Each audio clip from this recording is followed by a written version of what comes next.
A car wreck on County Road 9. 11 p.m. Rain hammering down like God's trying to wash something terrible off the earth. Nathan Cross sees the Honda Civic wrapped around a telephone pole, hood crumpled like aluminum foil, smoke rising through the downpour. The engine still ticking hot. Fresh accident. Minutes old, maybe less. Most people would slow down, call 911, keep driving. That's the smart move, the safe move, the move that keeps you uninvolved and alive. Nathan stops. He always stops. He's been stopping his whole life. Stopped for wounded soldiers in Afghanistan when others drove past. Stopped for his wife when she collapsed during what should have been a routine pregnancy. Stopped for strangers, for animals, for anyone who needed help. It's hardwired into him now. 8 years as an Army Ranger combat medic will do that. You see someone bleeding, you stop. No matter what. He grabs his flashlight from the glove compartment, kills his engine, steps out into the storm. Rain soaks through his jacket immediately. Cold. October rain in rural Pennsylvania feels like ice water. His boots splash through puddles as he approaches the wreck. The driver's door hangs open at a twisted angle, barely attached to the frame. A woman stumbles out, clutching her side. She's wearing a cheap diner uniform, the kind with a name tag and coffee stains. Blood soaks through the polyester fabric, spreading dark and wet. She sees Nathan's headlights, sees him approaching, and something like terror crosses her face. She tries to run, makes it 3 steps before her legs give out completely. She collapses on the wet pavement like a puppet with cut strings. Nathan rushes over, drops to his knees beside her.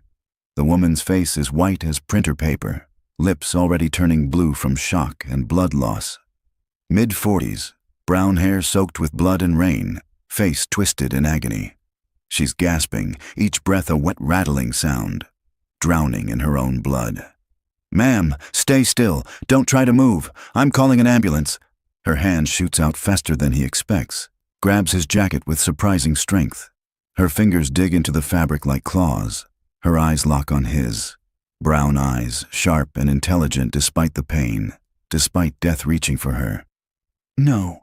Her voice is barely above a whisper. "No police, no hospitals. Promise me." "Ma'am, you're badly hurt. You need Emma." She coughs, blood spraying across Nathan's jacket. "Ashford Academy. He'll kill her next. Promise me you'll protect Emma." "Who will? Who's gonna kill her?" "My brother." Owen. Another violent cough. More blood. "He killed me once already. This time he'll finish it. Then he'll go after Emma. She's just 15, just a kid. She doesn't know what he's capable of. Doesn't know what's coming." Nathan's 8 years as a combat medic kick in automatically.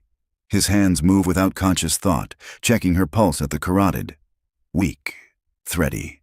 Racing too fast, which means shock. He checks her breathing. Shallow, wet, possibly punctured lung. He does a quick visual assessment of her injuries. This is bad, really bad. Broken ribs on the left side. He can see the unnatural contours through her uniform. Deep laceration below the rib cage, blood pumping out steadily. Massive bruising across her abdomen that suggests internal bleeding. She's got minutes, not hours. Maybe not even minutes. "I need to get you help. You're in critical condition. He owns them." Her grip tightens impossibly. "Owns everyone. Police, hospitals, judges. You take me there, I'm dead in an hour. But Emma," her voice breaks. "Please, she's all I have left. All that matters. Don't let him kill her too." Nathan looks at this dying woman and sees something that cuts through all his careful distance, all his walls, all his determination to stay uninvolved in other people's problems. He sees desperation. Real desperation. The kind that comes from knowing death is reaching for you and you can't stop it, but you're still fighting for someone else. He saw it in Afghanistan. In soldiers bleeding out in the sand while mortars fell around them, whispering the names of wives and children and parents. In his wife's eyes during those final moments in the delivery room when she was hemorrhaging and he was a husband instead of a medic and completely, utterly helpless. Real fear, real love, real death coming fast. This woman isn't lying. Whatever's happening, whatever conspiracy she's caught in, it's real. And so is her terror for her daughter. Nathan makes his decision. The decision that will blow his quiet, careful, controlled life into a million pieces. I'll protect Emma. I swear it. But first, I'm keeping you alive. Deal? Relief floods her face. Deal. Nathan pulls out his phone with one hand, keeping pressure on her worst wound with the other. Dials 911. The operator answers on the first ring. 911, what's your emergency? Car accident, County Road 9, mile marker 47, single vehicle wrapped around a telephone pole. One victim, female, approximately mid-40s. Critical condition, severe trauma, multiple injuries. I need an ambulance immediately. Sir, help is on the way. Can you tell me about the victim's condition? Possible internal bleeding, broken ribs, respiratory distress. She's conscious but deteriorating rapidly. Pulse is weak and thready. Breathing is labored and wet. She needs advanced life support. Are you medical personnel, sir? Nathan hesitates for half a second. I have training. Former military. Good. Stay with her. Keep her warm if possible. Ambulance is 8 minutes out. Stay on the line.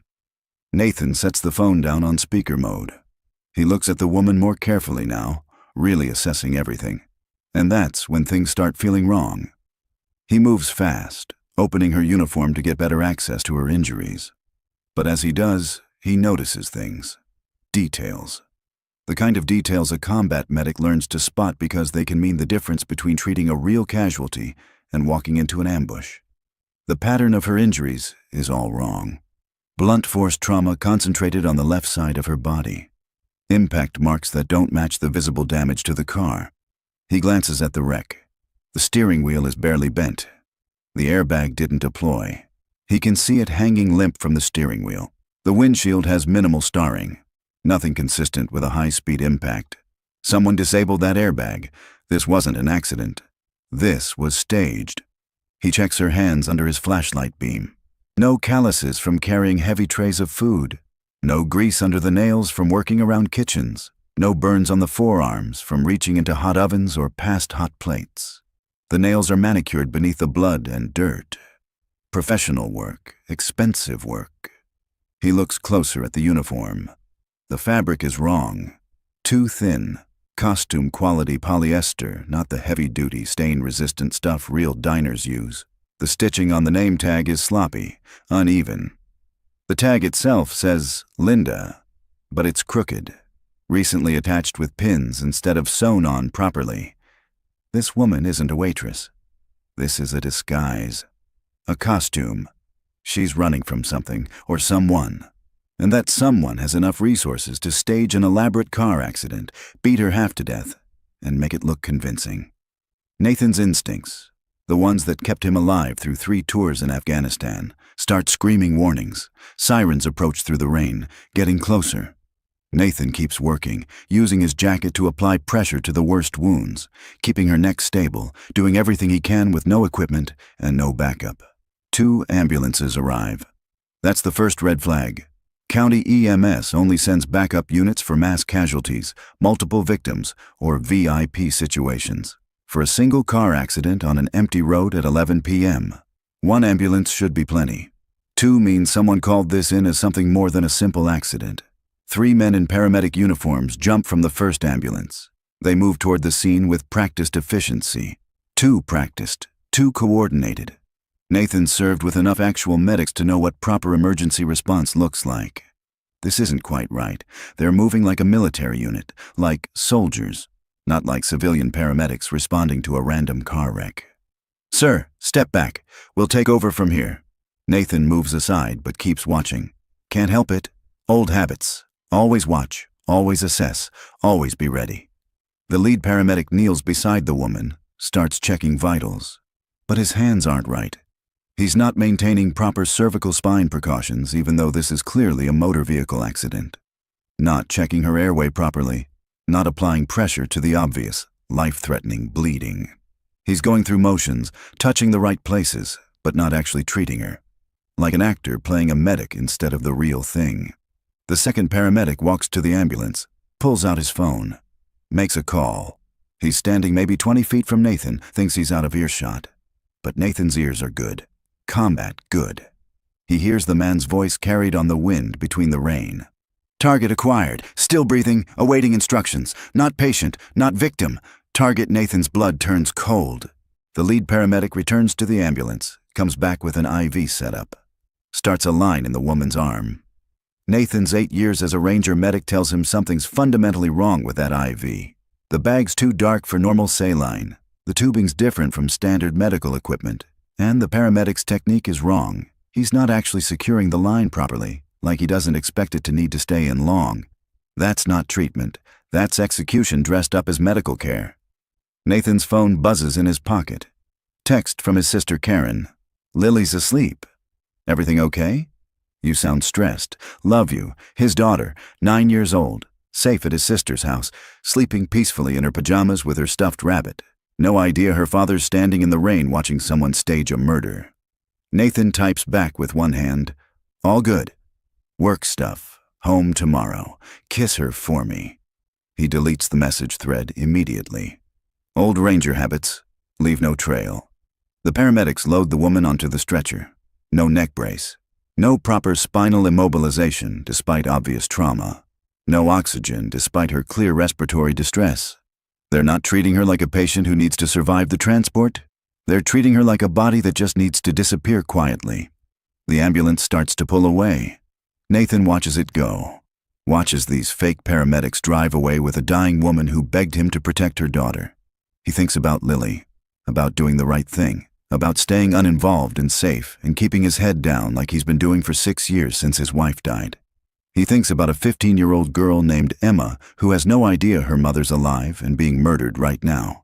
Nathan makes his decision in half a heartbeat.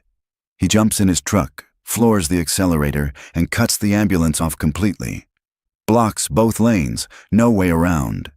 The ambulance stops hard, tires squealing. The horn blares.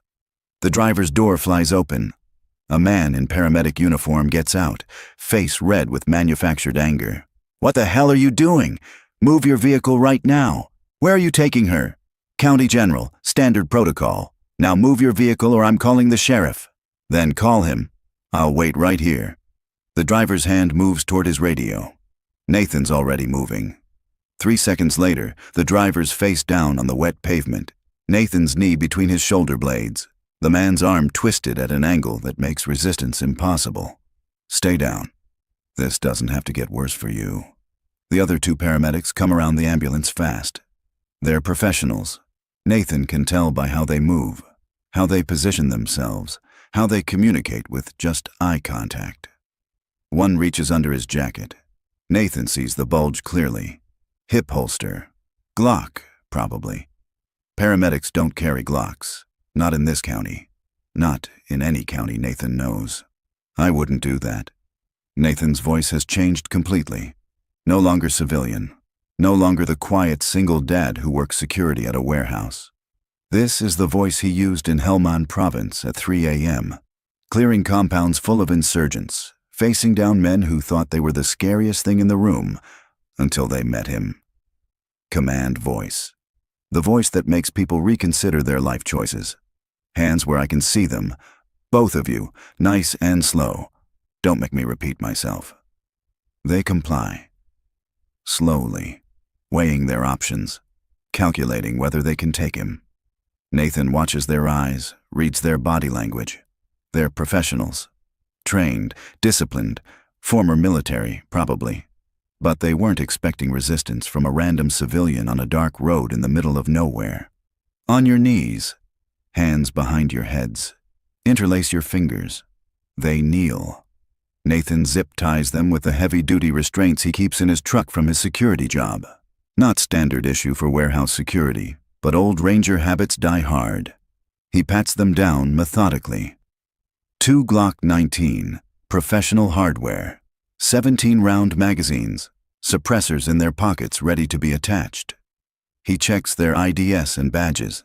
Excellent fakes, the kind that cost serious money, but the serial numbers don't match any legitimate agency codes. Nathan memorized those codes in Ranger School. They're burned into his brain. He opens the ambulance. The woman is barely breathing, dying. He checks the IV bag carefully, uses his flashlight to read the label. His medical training tells him exactly what he's looking at. Potassium chloride, high concentration, enough to stop her heart in minutes and make it look like she died from her injuries. Clean, professional, untraceable without a very specific autopsy that these fake paramedics would make sure never happened. Military-grade execution disguised as emergency medicine. Nathan disconnects the IV immediately, checks the woman's pupils with his flashlight. Unresponsive. Fading fast. He's got minutes to save her. Maybe less. He lifts her from the stretcher as carefully as he can, carries her to his truck. She weighs almost nothing in his arms. Dying people always feel lighter somehow, like death is already carrying them away and there's less of them left to hold. He lays her across the back seat of his extended cab, applies fresh pressure to the wounds with his jacket. She's unconscious now, barely breathing. He needs to move fast. His phone rings. Unknown number. He almost doesn't answer, but something makes him pick up. Mr. Cross. A man's voice. Smooth, educated, cold as winter ice on a frozen lake. I believe you have something that belongs to me. Nathan doesn't answer immediately. His mind races. How do they know his name already? I think you have the wrong number. Nathan Cross, former Army Ranger, 75th Regiment. My team ran your plates the moment you arrived. We know you're employed as night security at Riverside Warehouse. We know you have a daughter, Lily, age 9, and we know she's currently staying with your sister Karen at 447 Maple Street. We have a team 5 minutes from that house right now. Nathan's blood turns to ice. Everything stops. The rain. His heartbeat. The world. They know about Lily. They know where she is. They know details only family would know. If you're trying to scare me, I'm not trying anything, Mr. Cross. I'm simply informing you of reality. Return what you took from my employees, and your daughter continues having a father. Keep interfering in matters that don't concern you, and Lily Cross becomes an orphan. You have 30 seconds to decide. Starting now. Nathan looks at the dying woman in his back seat. Looks at his phone. Thinks about Lily sleeping peacefully at Karen's house, completely unaware that her entire future is being decided right now on a rainy road. Who are you? Someone who doesn't make threats, Mr. Cross. Only promises. You have 20 seconds left. Nathan's mind races through options. He could comply. Hand over the woman. Walk away, keep his head down, stay safe, protect Lily by staying uninvolved. But he knows how this works. He's seen it before. In Afghanistan, in Iraq, with warlords and insurgents and men who think power means they can do anything to anyone. If he backs down now, they own him. They'll use Lily as leverage forever. And they'll kill this woman and her daughter Emma and anyone else who gets in their way. Sometimes the only way to protect the people you love is to fight the monsters hunting them. You want her back? Nathan's voice is steel. Come get her yourself. I'll be waiting. He hangs up, starts driving, not to a hospital, not to police, not to anyone official. If these people found him this fast, if they know details about Lily that nobody should know, then they have serious resources, law enforcement connections, maybe federal, definitely dangerous. Nathan drives to the only place he knows they won't immediately look, the only place where he has home field advantage and supplies and the ability to think. Home. The house is dark when he pulls into the driveway. Empty. Lily's safe across town with Karen. Thank God for that. He can't imagine bringing this into a house where his daughter's sleeping. Nathan carries the woman inside, moves straight to the kitchen, lays her on the kitchen table as gently as possible. The bleeding's worse now. She's deep in shock. Her skin is ice cold, lips gray instead of blue now. Worse than blue. She's minutes from death. Nathan runs to the basement, his boots heavy on the wooden stairs, behind boxes of Lily's old toys and his ex-wife's belongings. Things he couldn't bring himself to throw away or donate, is a green military footlocker. Combination lock. He hasn't opened it since he left the Rangers 6 years ago. Since Sarah died. Since he decided to be just a dad, just a security guard, just a normal person trying to survive and raise his daughter. Tonight, he opens it. Inside, field surgical kit, trauma supplies, equipment he swore he'd never use again, hemostatic gauze, surgical clamps, sutures, local anesthetic, IV supplies, chest tubes, emergency cricothyrotomy kit. Tools that saved dozens of lives in forward operating bases and armored vehicles and buildings with no electricity, while enemy fire rained outside and men screamed and bled and died. He carries everything upstairs, spreads it on the counter. The woman's breathing is almost gone. Her pulse is barely there. He's losing her right now this second. "I don't know who you are," Nathan says to her unconscious form, "but I promised I'd keep you alive. So stay with me. I've seen worse. Way worse. You're not dying tonight. Not in my house, not on my watch." He washes his hands methodically at the sink. Hospital corners. Scrub technique from medical school. Pulls on sterile gloves from his kit. Cuts away the costume uniform and the expensive clothes underneath with trauma shears. Finds the injuries systematically. 3 broken ribs on the left side. He can feel the fractures, the unnatural movement. Deep laceration below the rib cage, still actively bleeding. Massive bruising across the entire abdomen that suggests severe internal bleeding. Spleen, maybe. Liver. Possibly both. Without imaging, without an OR, without proper equipment, he's operating completely blind. But he's operated blind before. In bunkers lit only by flashlights. In vehicles moving at 50 miles per hour through hostile territory. In buildings where the only light came from fires burning outside, and the only sound was enemy gunfire and men dying. This is just another day at the worst office in the world. Nathan works methodically. Years of training take over. His hands don't shake. They never shake during the actual work. Only after. Only when it's over and he has time to process what he's done. He packs the external wounds with hemostatic gauze, the kind that promotes rapid clotting, applies pressure, starts a clean IV line with actual normal saline from his kit, the real stuff, not poison disguised as medicine, monitors her vitals as best he can without proper equipment. Her pulse is weak, but starting to stabilize. Her breathing improves slightly. 2 hours later, she's stable. Barely. Her breathing is regular. Pulse is weak, but steady. The bleeding stopped for now. She'll live through the night. Maybe through tomorrow if infection doesn't set in. Maybe longer if she's strong and lucky, but she needs real surgery. Soon. Or none of this matters. Nathan collapses in a chair at his kitchen table, staring at this dying woman he's never met, trying to process what he's just done. His hands start shaking now. They didn't shake in Kandahar when he performed a field thoracotomy with a combat knife because they didn't have proper surgical tools and a 22-year-old kid was dying. Didn't shake when his wife hemorrhaged on the delivery table and he tried everything, every procedure he knew, and nothing worked. Didn't shake when he held his newborn daughter and realized he was suddenly both parents, completely alone. But they shake now, because this isn't a war zone, this isn't a hospital, this is his kitchen. The place where Lily eats breakfast and does her homework and practices spelling words. Where she feels safe. Where she's supposed to be protected from the terrible things in the world. And he just brought a war into it. His phone has 47 missed calls now. 28 voicemails. He listens to the first one, phone on low volume. "Nathan, this is Sheriff Jim Bowden. I need you to call me back immediately. We have a report you assaulted county paramedics and fled with a patient. Look, I'm sure there's an explanation. Just call me back. Let's figure this out together." Nathan deletes it. Listens to the next message. "Mr. Cross, this is Deputy Matthews from the Sheriff's Department. We need you to contact us immediately regarding an incident on County Road 9. This is a serious matter.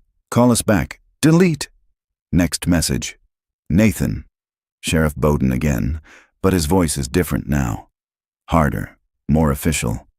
"Look, I've known you for 6 years. You're a good man, good father. But whatever's happening, whatever you think you're doing, you need to come in. Bring the woman to the hospital. Let us sort this out before it gets worse. Please, for Lily's sake." Nathan almost calls back.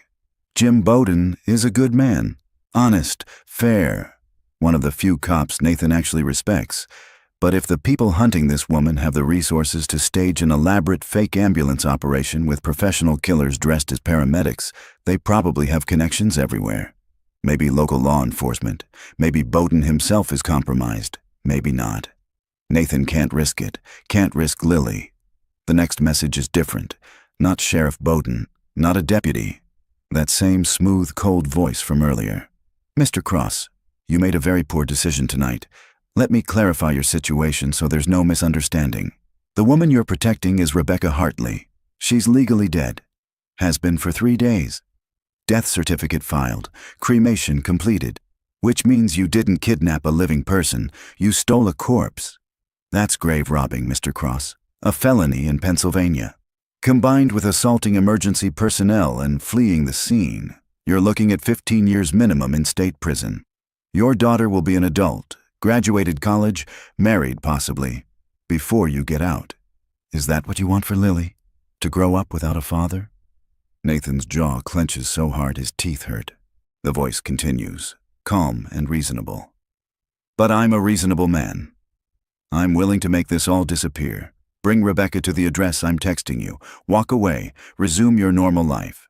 Keep your freedom. Keep your daughter. Keep your future. Everyone wins except for one woman who's already legally dead anyway. You have until dawn to decide.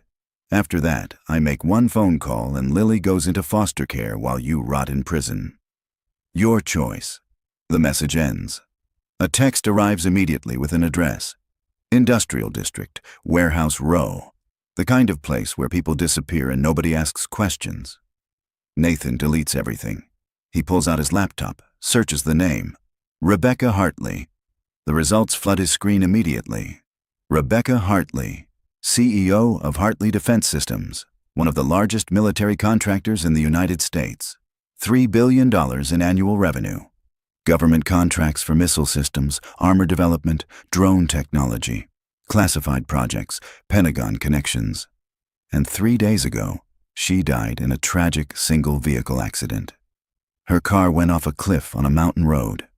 The vehicle burned. Body was badly damaged but identified through dental records. Funeral held yesterday. Cremation, case closed. Everyone moved on. Except she's not dead. She's unconscious on Nathan's kitchen table, very much alive. He searches deeper. Finds articles about Owen Hartley, Rebecca's younger brother, COO of Hartley Defense Systems, now acting CEO following his sister's tragic death. Quotes about honoring her legacy, about continuing her vision for the company, about how devastated the family is. Nathan pulls up photos of Owen Hartley. Mid-40s, expensive suit, practiced smile for the cameras. But his eyes are wrong. Cold, calculating, empty. The eyes of someone who sees other people as obstacles or tools, never as equals, never as human. Nathan's seen eyes like that before. On warlords in Afghanistan, on insurgent leaders who thought nothing of using children as suicide bombers, on men who would burn down the world if it meant getting what they wanted. The woman on the table groans softly. Nathan's at her side immediately, checking her vitals. Her eyes flutter open. Brown eyes. Sharp and intelligent, even through the pain and medication. Where am I? You're safe. My house. I'm Nathan Cross. I found you on County Road 9 about 4 hours ago. She tries to sit up. Pain flashes across her face. Nathan eases her back down gently. Don't move. You've got 3 broken ribs and severe internal bleeding. I've stabilized you, but you need real medical care, surgery. No hospitals. Her voice is weak, but absolutely firm. He owns them. Owns the doctors, the administrators, the security, the whole system. I go to a hospital. I'm dead within an hour. They'll make it look like complications, internal hemorrhage, medical accident. No one will question it. Who's he? My brother, Owen Hartley. I know. I looked you up. Rebecca Hartley, CEO of Hartley Defense Systems, except you're supposed to be dead. I was supposed to be. Rebecca coughs. Pain crosses her face. Owen tried to kill me 3 days ago. Cut my brake lines while I was driving to meet an FBI contact. Car went off a cliff on Route 6. 100-foot drop. I should have died instantly. But you didn't. I jumped. Last second before the car went over. Broke my leg. Crawled into the woods. Watched my car burn with some other woman's body inside. He'd put a corpse in my trunk. Can you believe that? Watched him show up 20 minutes later to confirm I was dead. He saw the burning car and left. Thought he'd won. What happened to your leg? Set it myself. Makeshift splint. Survived in the woods for 2 days. Finally made it to a road. Stole this uniform from a donation box, trying to blend in. Was going to hitchhike to DC, get to the FBI personally, but he found me anyway. His people are everywhere. They ran me off the road tonight, beat me, left me to die. She looks at Nathan with fierce intensity. But I can't die. Not yet, because of Emma. Your daughter. 15 years old, boarding school in Vermont.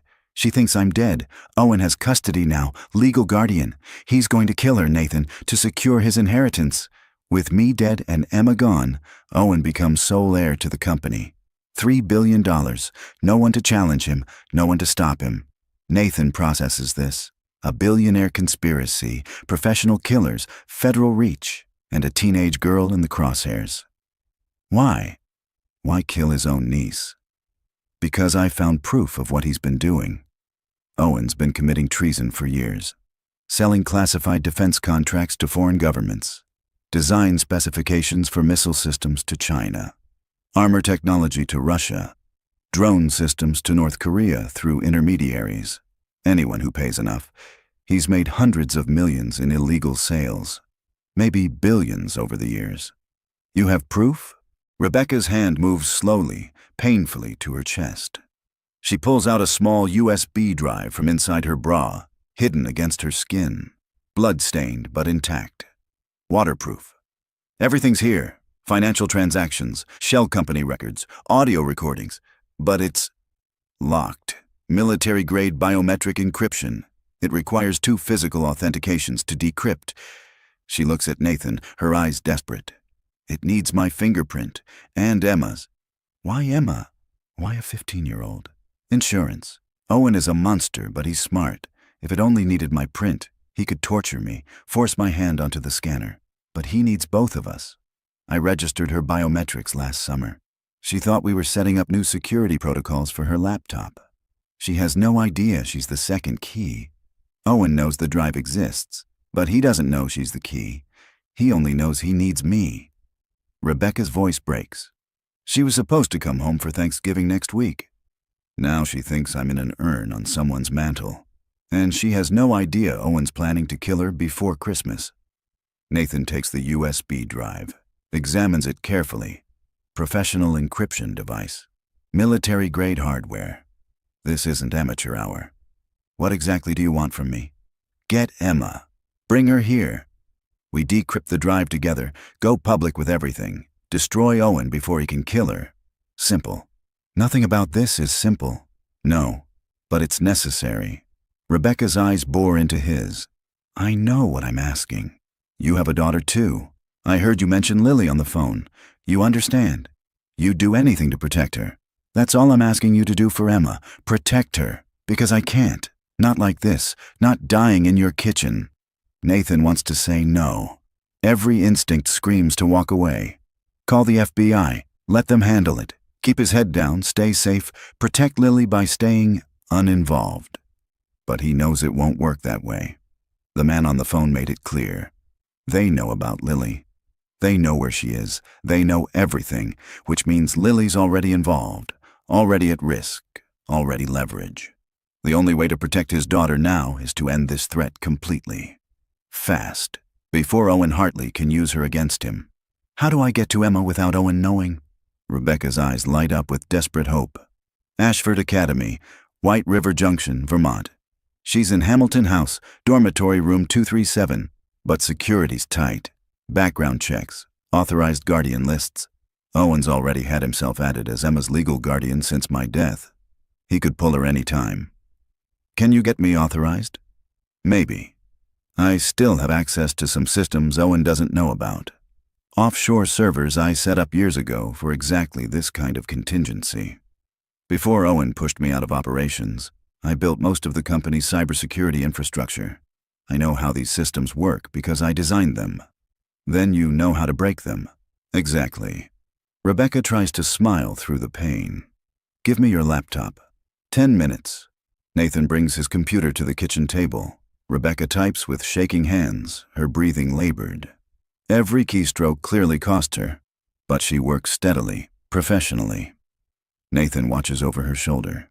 She's not just hacking. She's navigating through layers of security like she built every firewall herself. which she probably did. 23 minutes later, Nathan times it. She's finished. The screen shows Ashford Academy's internal database. Nathan Cross is now listed as Emma Hartley's authorized guardian. Emergency medical transport authorization. Approved by Rebecca Hartley, legal parent. Dated and time-stamped to look like it was filed months ago. That'll last maybe 12 to 18 hours before Owen's security team notices the intrusion. Maybe less if they're actively monitoring Emma's file. Get her and get out fast. Nathan grabs his go bag from the bedroom closet. Always packed. Old Ranger habit. Never know when you'll need to move fast. He adds extra cash from his emergency fund. $3,000 in 20s and 50s. Adds a burner phone still in the package. Adds his Sig Sauer P320 with 3 loaded magazines. If things go bad in Vermont, if Owen's people are waiting, Nathan needs to be ready for war. He stops at the doorway, looks back at Rebecca. She's barely conscious, fading fast. If something happens to you while I'm gone, I'll try very hard not to die. Rebecca's voice is weak. But if I do, the USB drive stays encrypted forever. Emma's the only other person who can open it. So you really, really need to get her. She's not just my daughter, she's the key to everything. And if Owen's people find you here, then you'll come home to an empty house and a crime scene. And Emma will be alone with a monster who murdered his own sister. Rebecca's voice is fierce despite her weakness. Don't let that happen, Nathan. Please. She's all I have left in this world. Nathan nods once. I'll bring her back. I promise. He walks out into the rain, climbs into his truck, and starts driving north. To Vermont. To a teenage girl who has no idea her mother's alive. To danger and conspiracy and billionaire killers. But also to the only chance of ending this and keeping Lily safe. The drive to Vermont is 8 hours. Nathan plans to make it in 6. He drives fast through the night, watches his mirrors constantly. No tails yet. But they're coming. Owen's people are professionals. They'll track credit cards, traffic cameras, cell tower pings, every digital footprint Nathan leaves. Nathan leaves none. Cash only. Burner phone powered off. He stops at a rest area off Interstate 91 at 3 a.m. Parks in the back near the RV section. Most drivers are asleep. Nathan walks casually through the lot until he finds what he needs. An RV with Montana plates. Out of state. Owner's probably asleep inside. Nathan has the plates off in 90 seconds. Swaps them with his truck's Pennsylvania plates. The Montana driver won't notice for days, maybe weeks. By then this will be over.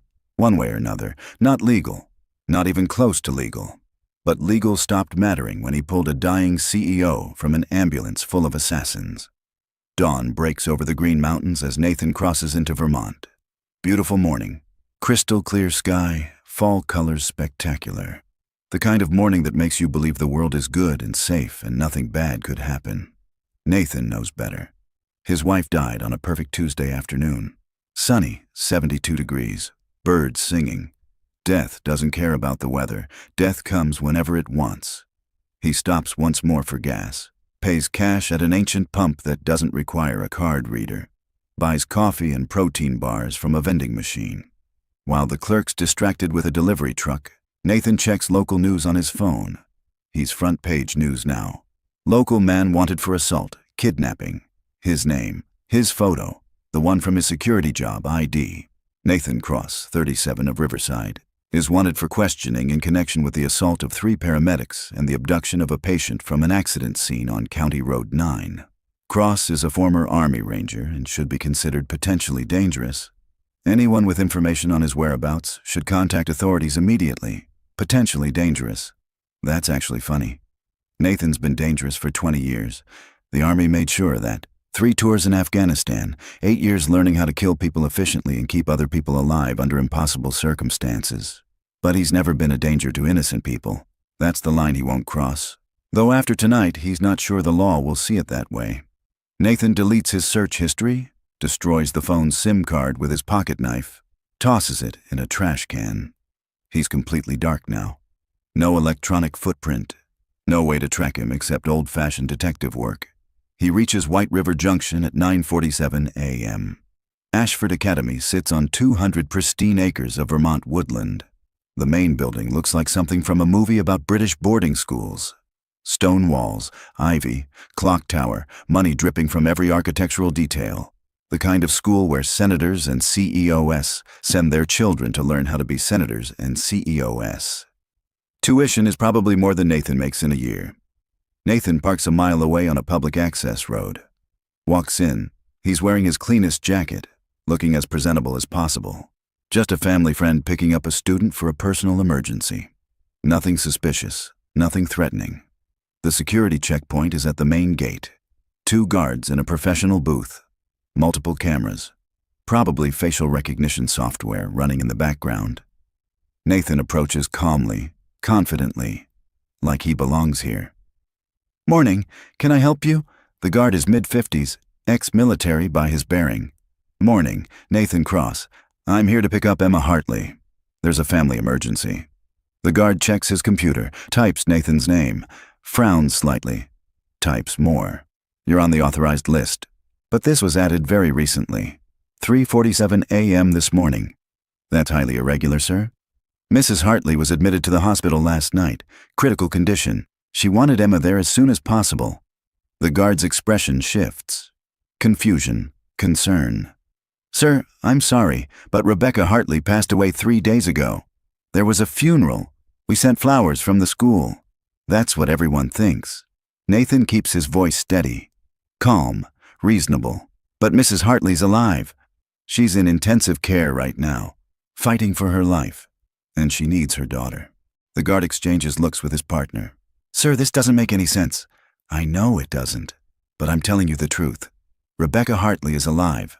The person they buried wasn't her.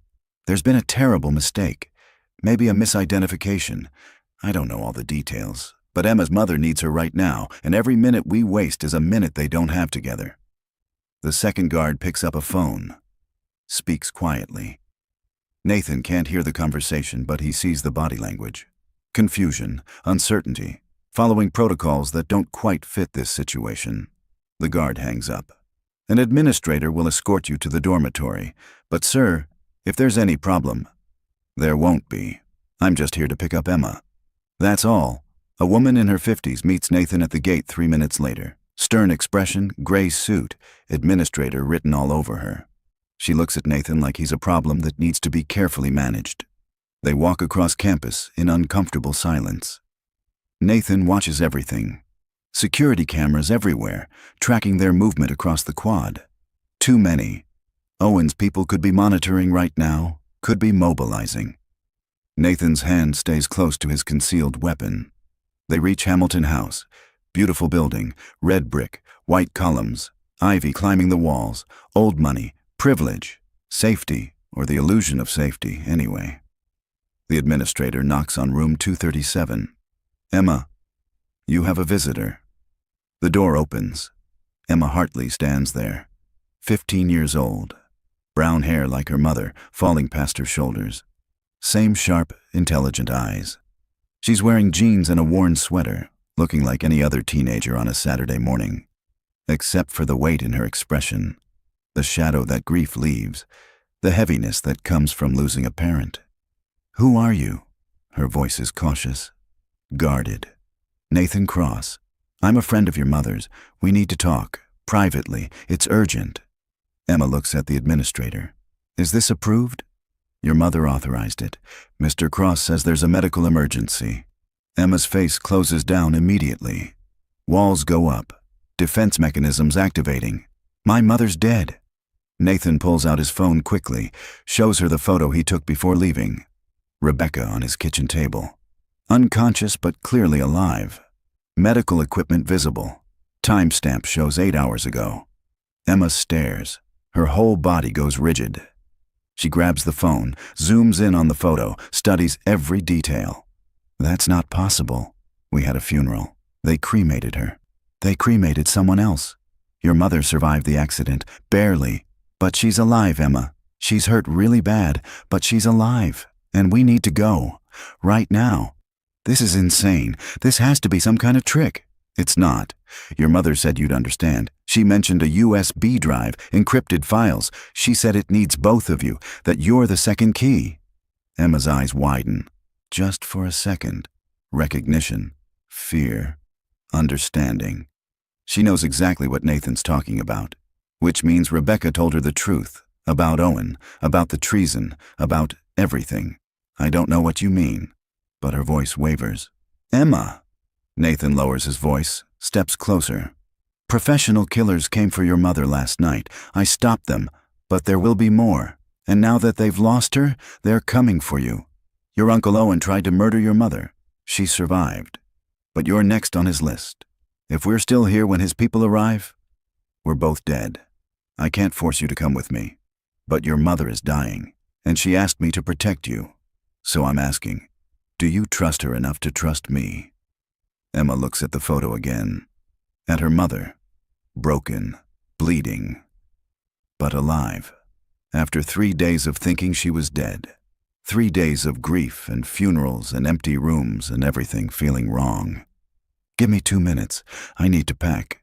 We don't have 2 minutes. Then make time. She disappears into her room. Nathan waits in the hallway, every nerve on fire. The administrator checks her watch impatiently. Every second feels like an hour. Every sound could be Owen's people arriving. Emma returns 90 seconds later with a backpack.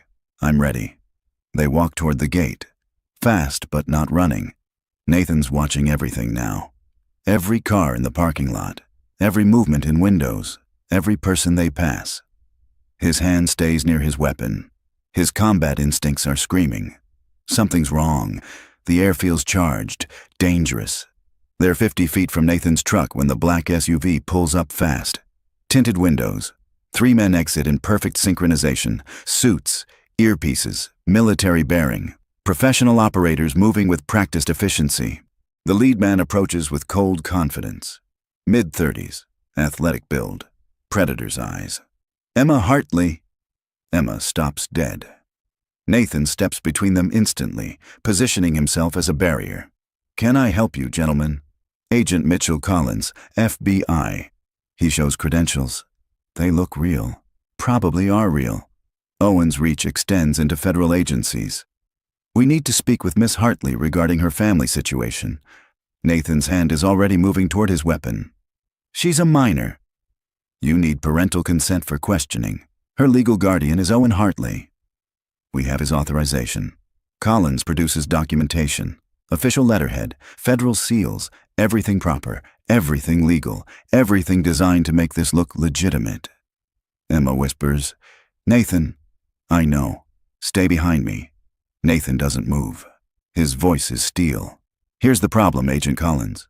You're not conducting an interview. You're not following protocols for questioning a minor. You're extracting her. That's not FBI procedure. Mr. Cross. Collins' smile doesn't touch his eyes. I don't know what your relationship is to the Hartley family, but interfering with a federal investigation is a serious crime. Step aside, now. No. Collins reaches for Emma. Nathan moves faster, grabs Collins's wrist, uses the man's momentum against him. 3 seconds later, Collins is face down on the pavement, Nathan's knee in his back, the agent's arm twisted at an angle that makes struggling impossible. The other 2 agents draw weapons instantly.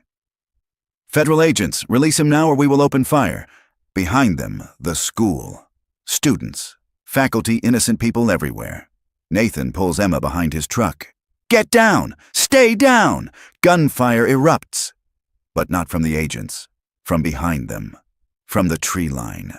Suppressed shots. Professional. More of Owen's people. The administrator screams. Students scatter. Windows shatter. This isn't a quiet extraction anymore. It's a full combat operation. War on a school campus. Nathan returns fire. 2 precise shots. 1 agent drops, hit in the shoulder, non-lethal but disabling. The other takes cover behind the SUV. Collins scrambles away, reaching for his weapon. Move! Now! Nathan drags Emma toward his truck, throws her inside, starts the engine. The SUV blocks their path. Nathan shifts into reverse, rams it hard. Metal screams, glass shatters. The SUV moves enough.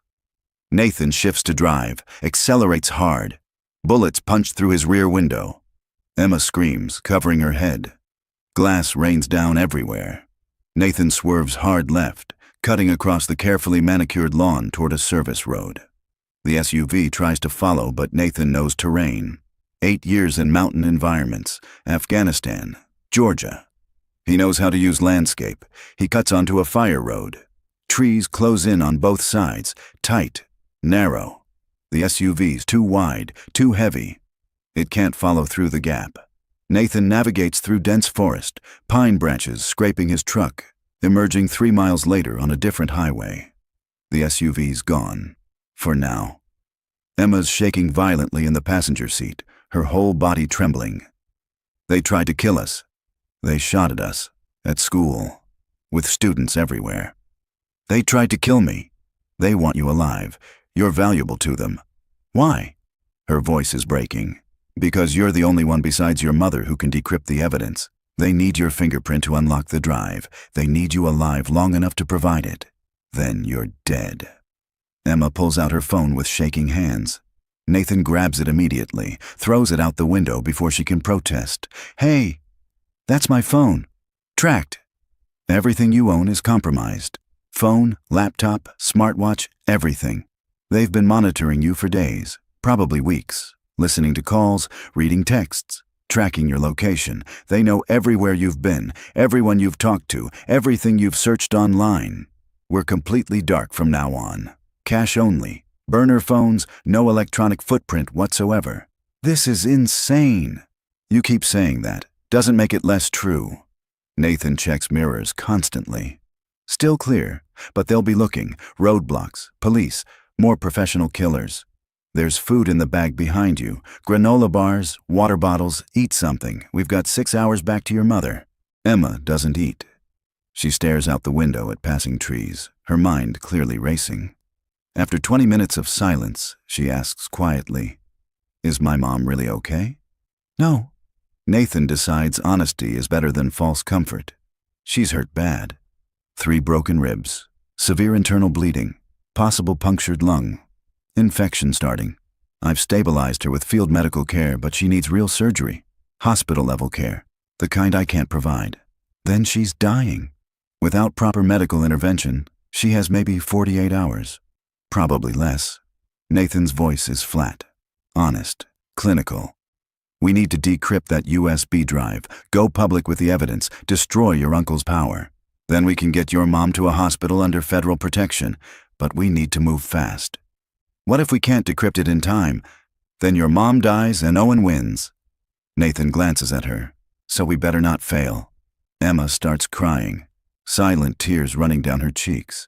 She turns toward the window, trying to hide it. Nathan feels like complete trash for being so blunt. But she needs to understand exactly what they're facing. Time matters. Every minute counts. Every decision has consequences. I'm sorry for being harsh, but you need to know the stakes. Emma wipes her eyes roughly. Tell me everything, what happened to her, all of it. So Nathan does. The car wreck on County Road 9, the fake paramedics with poison IVs, the surgery on his kitchen table with military field equipment, Rebecca's story about Owen's crimes, the treason, the foreign buyers, the hundreds of millions in illegal sales, the staged death, the conspiracy, the threats against Lily, every single detail. By the time he finishes 30 minutes later, Emma's not crying anymore. She's angry. Good. Anger is useful. Anger means she's ready to fight. I should have believed her. Emma's voice is fierce now. Mom told me about Uncle Owen 2 weeks ago. That he was stealing from the company, selling defense secrets, that he was dangerous. I thought she was being paranoid. She and Owen always fought about company direction. I thought it was just more family drama. Executives disagreeing. Her voice breaks. I told her she was imagining things. That she needed therapy. That she was stressed and seeing conspiracies where there weren't any. And the whole time, he was planning to murder her. You're 15. You're not supposed to recognize corporate treason. I should have trusted her. She's my mom. She's never lied to me. You can still help her. That's what matters now. They drive in tense silence. Hours pass. Pennsylvania, New York, New Jersey. Nathan stops once for gas at a rural station, pays cash at an ancient pump. Emma uses the restroom. Nathan watches for tails while she's inside. Nothing obvious. But Owen's people are out there. Professional hunters with unlimited resources. They'll be tracking, analyzing, predicting. When Emma returns, she looks more composed, more determined. What happens when we get to my mom? We decrypt the drive. Upload the evidence to every major news outlet we can find. Go public before Owen can spin it. Force federal agencies to act fast. Then we get your mom to a hospital and into protective custody. What about you? And your daughter? Lily's safe with my sister. Hidden. No electronic trail. I'll collect her once this is over. Will it ever be over? Nathan doesn't answer immediately. Because he doesn't know. Men like Owen Hartley don't give up easily. They fight. They destroy. They eliminate problems permanently. Even from prison, Owen will have resources, connections, ways to hurt people. But Nathan can't think about that now. Right now, he needs to get Emma to Rebecca. Decrypt the evidence. Go public. Then worry about long-term survival. It's nearly dark when they finally reach Nathan's house. He parks in the garage, closes the door before they exit. Stay close. Don't touch anything. They enter through the kitchen. Rebecca's still on the table. Still alive. Barely. Her face is gray. Fever-flushed. Breathing shallow and rapid. But when she sees Emma, her whole expression transforms. Joy, relief, love. Baby. Emma runs to her mother. Mom! They embrace carefully. Emma's sobbing. Rebecca's crying. Nathan gives them space, checking Rebecca's vitals. They're worse than this morning. Pulse weaker, breathing more labored, fever higher, infections progressing. She's fading faster now. Mom, you look terrible. Thanks, sweetheart. You look beautiful. Rebecca touches Emma's face with shaking hands. I've missed you so much. I'm so sorry. For everything. For not being there. For putting you in danger. For dragging you into this nightmare. It's okay. I'm here now. We'll fix this together. Rebecca looks at Nathan over Emma's shoulder. Thank you. For keeping your promise. For bringing her home safely. Don't thank me yet. Owen's people found us at the school. Opened fire. They know Emma's with me. Which means they'll be coming here. Then we need to decrypt the drive. Right now, before they arrive. Nathan hands Emma the USB. Can you do it? Emma plugs it into Nathan's laptop with trembling hands. A biometric prompt appears on screen. Requires two-factor authentication. Emma places her finger on the laptop's reader. The system beeps. Secondary key authenticated, awaiting primary key. Okay, Mom. Now you. Rebecca tries to press her thumb to the reader. Nothing happens. Nathan looks closely. It's not registering. Rebecca tries again, her hand shaking violently from the pain and fever. The scanner remains inert. Nathan examines her hand under the light. The fingers are pale, almost blue. It's the shock. The blood loss. Your circulation is too poor at the extremities. The scanner can't get a read. The tissue isn't conductive enough. Emma's voice cracks. No, we came all this way. It has to work. Nathan grabs clean towels, soaks them in warm water from the sink, and wraps Rebecca's hand, trying to stimulate blood flow. Try again. Rebecca presses her thumb down. Access denied. Biometric mismatch. It's not working, Emma whispers, tears welling. Mom, what do we do? Rebecca thinks, her mind fighting through the fog of pain. There's one other way. A fail-safe. It's a key deletion protocol. What does that mean? Nathan asks. It erases my biometric key. Permanently. It downgrades the security to a single key system, making Emma's key the only key. It's a last resort. How do you activate it? A verbal command, 20 words. The system has to hear my voice. Emma activates the voice prompt. Rebecca leans close, her voice a dry rasp, and speaks the 20-word phrase. The laptop screen flashes red. Warning! Primary key deletion initiated. This action is permanent. Re-authenticate secondary key to confirm. Emma presses her thumb to the scanner again. The screen turns green. Authentication successful. Files unlocked. Emma clicks the folder. It opens. Financial records. Encrypted audio files. Offshore accounts. Everything. We did it, Emma breathes, opening the master file. I can start uploading this to the FBI tip line, the media. It'll take time, Nathan says, checking the large file sizes, maybe 20 minutes. As she starts the upload, Rebecca groans, her body seizing. Okay, but we need help. I can't drive and protect both of you at the same time. Nathan pulls out his burner phone. There's only one person he trusts enough for this. Only one person with the skills they need. He dials. The phone rings 3 times. Hello? A woman's voice, tired but alert. Sarah, it's Nathan. Nathan! Nathan Cross? Where the hell have you been? The news is saying you kidnapped someone and assaulted paramedics. They're calling you dangerous. Long story. Listen, I need help. Medical help. And I can't explain on the phone. Long silence. Nathan can hear her thinking, weighing options. Sarah's smart. Too smart to get involved in whatever mess this is, but they have history. Afghanistan, life and death history. Where are you? Home. Can you come? Is this legal? Not even a little bit. Dangerous? Extremely. Another pause. Longer this time. 20 minutes. And Nathan, this better be worth ruining my life over. It is. I promise. Sarah Kim arrives in 18 minutes. She's Korean-American, early 40s. Sharp eyes that miss absolutely nothing. Former army medic turned veterinarian.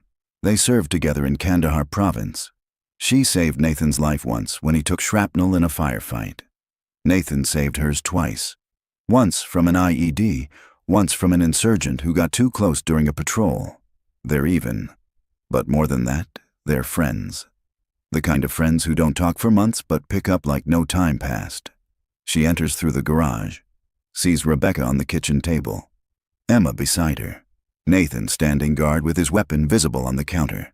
So this is why you've disappeared. Sarah, meet Rebecca Hartley, supposed to be dead, actually dying, and her daughter Emma.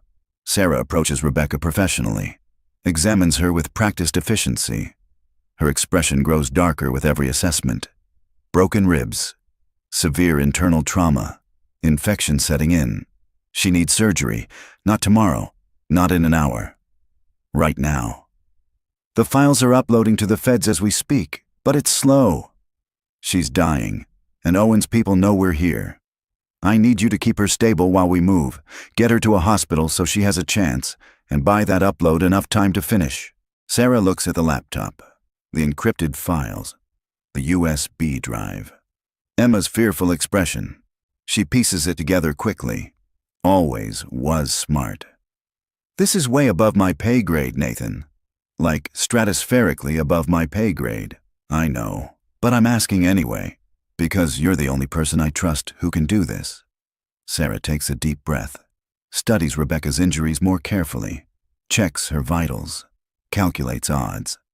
I can stabilize her for transport, maybe, but she needs real surgical intervention within hours or she's dead. You understand that? I do. And you're asking me to risk my medical license, my veterinary practice, my career, possibly my freedom and my life for this woman I've never met? Yes.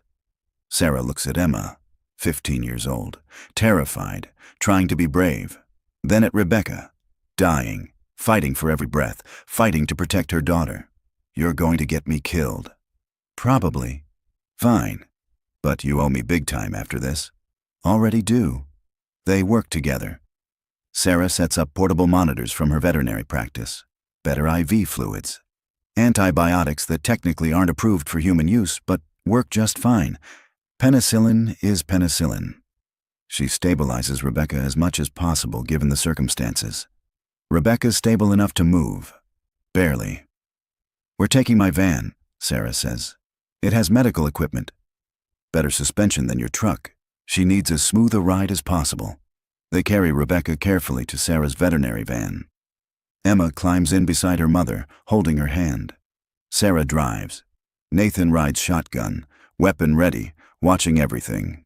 The community hospital is small. Old building, limited security. They pull up to the emergency entrance at 11:17 p.m., Saturday night, probably busy with the usual weekend trauma, drunk drivers, domestic disputes, heart attacks. Perfect cover.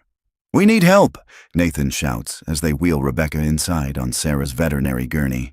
Woman collapsed, internal injuries, critical condition. Staff rush out immediately with their own gurney. Load Rebecca. A young doctor appears, early 30s, tired, probably at hour 16 of a long shift. What happened? Car accident. Several days ago. She refused medical care, left the scene. Now she's critical. Internal bleeding. Infection. The doctor checks Rebecca's vitals quickly, his expression growing alarmed. She needs surgery immediately. Get OR prepped. Type and cross-match. Call the surgeon on call. Move, people, move. They rush Rebecca inside through double doors. Nathan grabs Emma's hand. Stay close to me. What are we doing? We're buying time. The files are still uploading from the van's hotspot. We need to keep your mom stable and draw Owen's men here to this hospital instead of the house. It's the only way the upload finishes before they find us. How long? Minutes. We just need minutes. They wait in the lobby. Nathan watches the entrance like a hawk.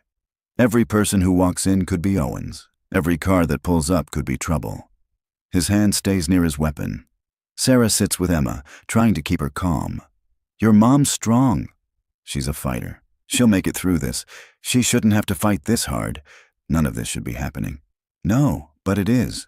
So we deal with what's real, not what should be. 20 minutes pass. Nathan's about to go check on Rebecca when his burner phone rings. Unknown number. He almost doesn't answer, but something makes him. Mr. Cross. Owen Hartley's voice.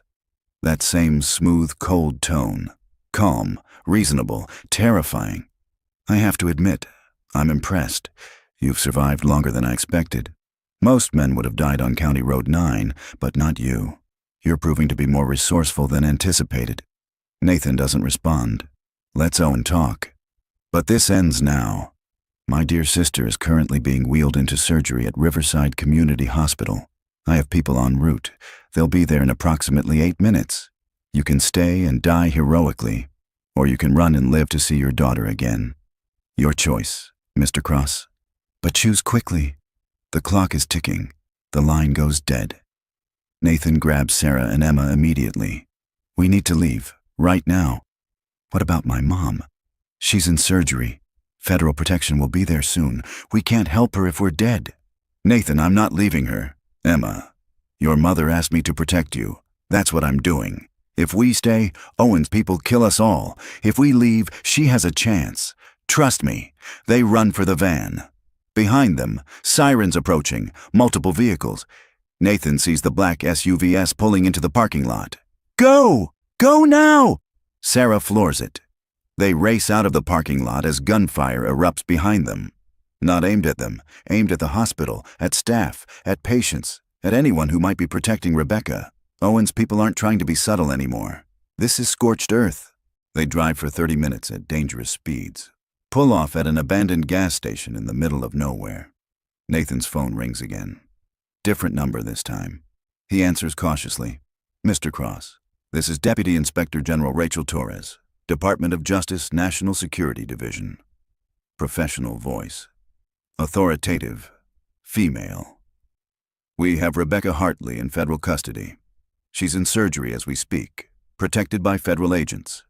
Your daughter Lily is also in protective custody at a secure location. She's safe. You and Emma Hartley need to come in. Now, before more people get hurt. How do I know you're legitimate? Because if I wasn't, Mr. Cross, you'd already be dead. I'm sending coordinates to your phone. A federal agent will meet you at this location. Come alone or bring Emma Hartley and Dr. Kim. Your choice. But come now. We have Owen Hartley's operation under surveillance. We're ready to move. But we need your testimony and Emma's to make charges stick. Come in. Let us finish this. The call ends. Coordinates arrive via text message. Nathan looks at Sarah. This is where we part ways. You've done more than enough. Thank you for everything. You're not getting rid of me that easily. I've come this far. I'm seeing this through to the end. Sarah, don't argue, just drive. They drive to the coordinates, an abandoned warehouse 2 hours north, middle of nowhere. Federal agents surround them as soon as they arrive, but not hostile, protective, professional. Deputy Inspector General Rachel Torres meets them inside. She's everything her voice suggested. Mid-50s, sharp suit, severe expression, eyes that miss nothing.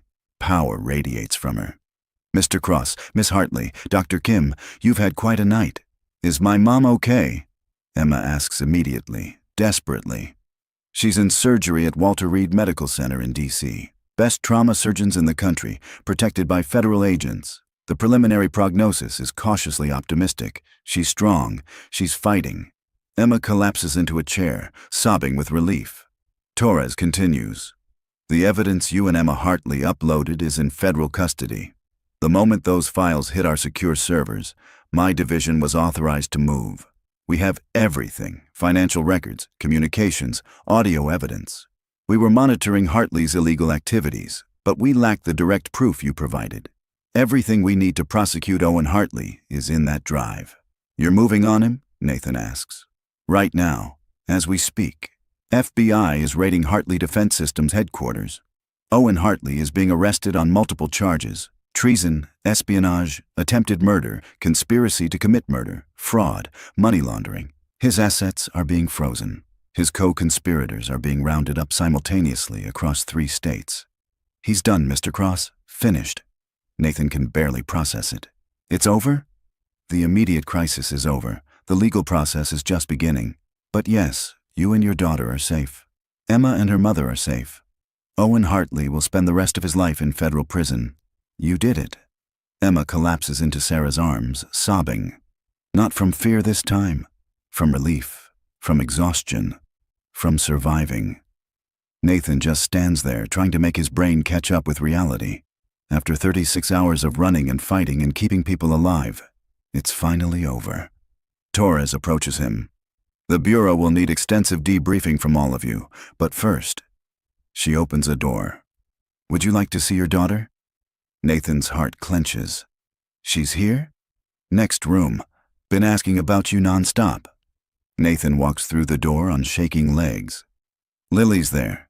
His sister Karen is with her, looking exhausted and worried. Lily sees him and runs. Dad! He catches her, holds her tight. She's crying. He's crying. Karen's crying. Everyone's crying. I was so scared, Lily whispers into his shoulder. I know, sweetheart. I'm so sorry. But it's over now. We're safe. I promise. Really promise? Not just saying it. Really promise. They hold each other while federal agents work around them. While Emma video calls her mother in the hospital. While Sarah gives her statement.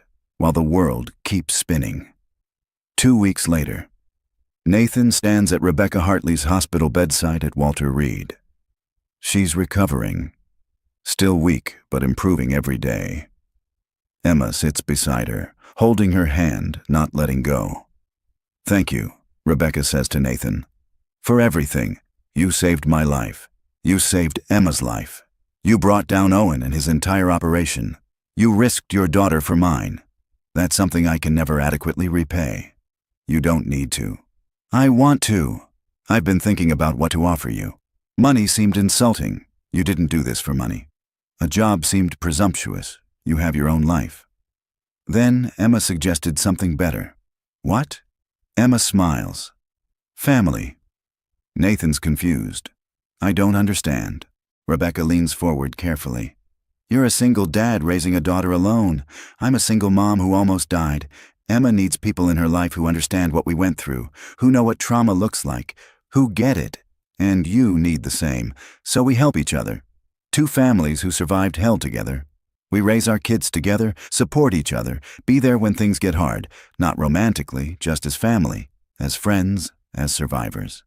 That's incredibly generous, but I don't need charity. It's not charity, Nathan. It's family. You're part of ours whether you formally accept it or not. You earned that, but I'd like to make it official. Nathan looks at Emma. She's watching him hopefully.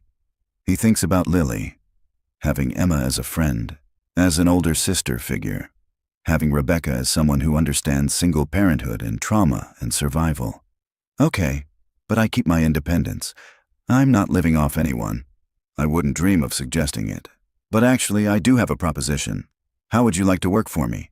Head of personal security for Hartley Defense Systems.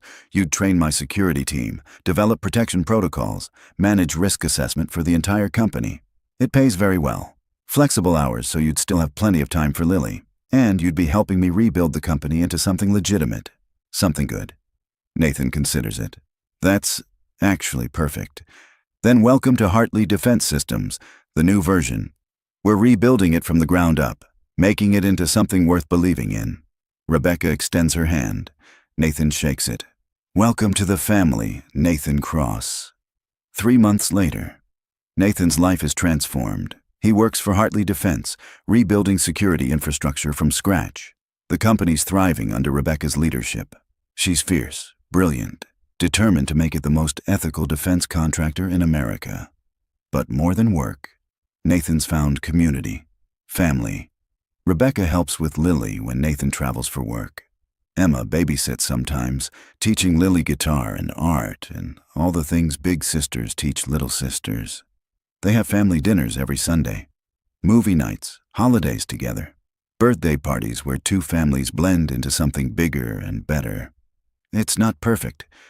Nathan still has nightmares about County Road 9, still sees Rebecca bleeding in the rain, still wakes up thinking Owen's people are coming. But therapy helps. Having people who understand helps more.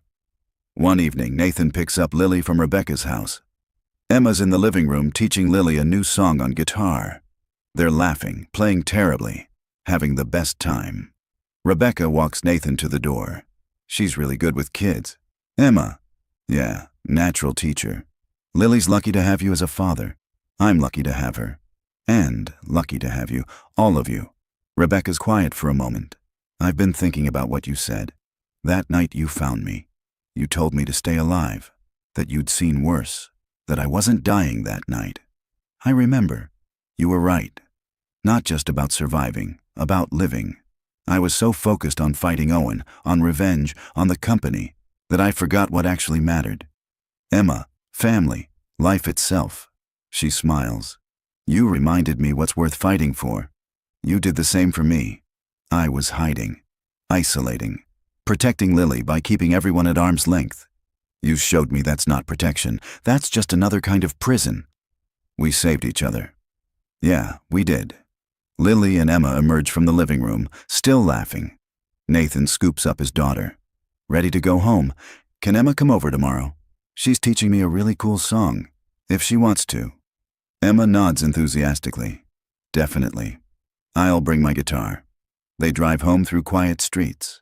Lily falls asleep in the back seat, her stuffed rabbit clutched tight. Mr. Hops, with his missing button eye.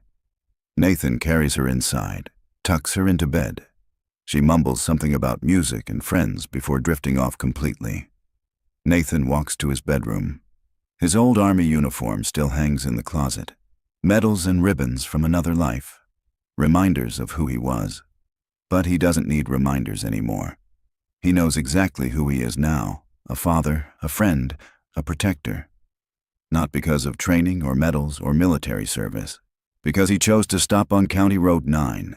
Because he chose to help a dying woman when everyone else would have driven past. Because he chose to protect a scared teenager. Because he chose to never leave someone fallen. And those choices changed everything.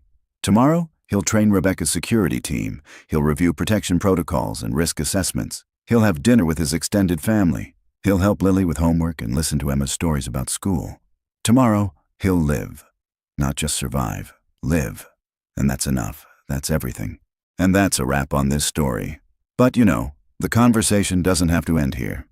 Let us know down below what part of the world this reached today, and maybe one word that says how it made you feel. It's incredible to think we're creating this sort of map of emotions together. What we're trying to do here is build a home for stories that actually matter. Stories about getting back up, about forgiveness, and that quiet kind of strength. If you want to help us build it, a subscription and a simple like goes a very long way. It tells the world that these stories are wanted, and it helps them travel to places we could never reach alone. I'm just so grateful you chose to spend your time here. Until we meet in another tale, try to be the kindness you want to see out there.